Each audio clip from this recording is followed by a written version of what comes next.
listen, let's talk about glazing a ham.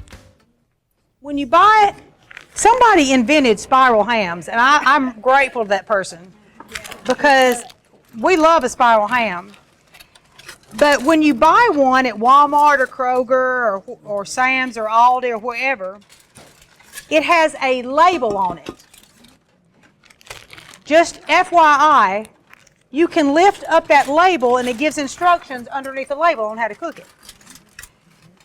So a ham is supposed to go for, a spiral sliced ham is already cooked. Okay, it's already cooked. All you're doing is warming it up. It's supposed to cook 12 to 15 minutes per pound. There are two different kinds that you can buy, a shank or a butt. What is this? No, this is a butt. A shank has a bone that comes up like this. Do not buy a shank because you pay a certain amount per pound and you're paying for that bone which you cannot eat.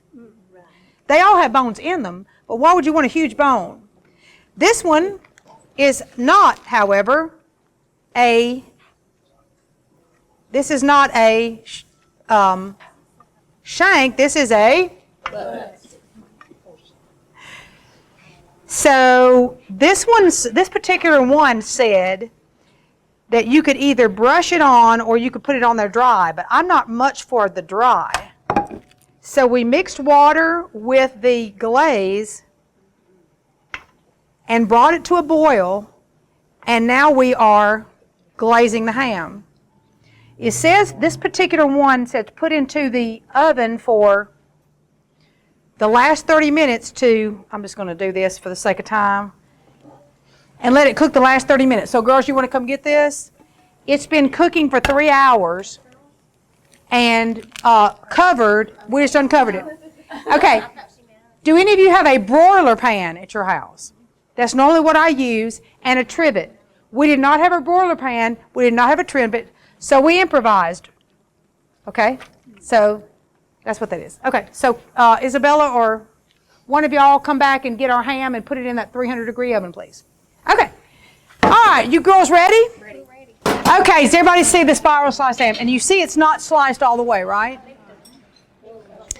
So we like gravy.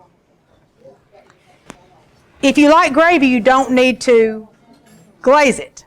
So Sunday, Ricky is the glaze. He is the gravy king. He likes to make gravy. So he made gravy out of the drippings. But no, he just made gravy with, flour, but it wasn't good because why? It was sweet. So if you want to have it later with, you got to decide if you want to put the glaze on it or not. I like the glaze because I think it makes tremendous sandwiches. When they cut your spiral sliced ham, they don't cut the end of it. So we're just going to go ahead and it does cut the big part. So we're going to dive in and make a cut according to the way the ham is. See, look at there. So here we go. I think that's too big of a piece, so I am going to cut it like this. Ricky always does this, but I'm going to try to do my best. So we'll just, this is hot, but we'll try to flake it out like this, right? And make it look as pretty as possible. That's great. All right, and then there's this, like this. Of course, ham will feed a million. It costs a lot, but it feeds a lot. So we'll come on around. This is a chunk that is not spiral. So we save that and we put that in. Yeah.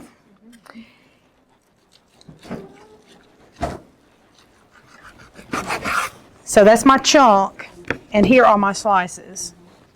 So we're just going to fan it out. And did you buy it spiraled or did you cut it? No, we bought it spiral. Talk about Brenda Gant. She always preaches she does not like the spiral, but I love it because I think it's a thin slice. I like a thin slice. It's just personal preference. Mm-hmm. Okay, So we're going to see how far that goes, and this will be here if we need some more.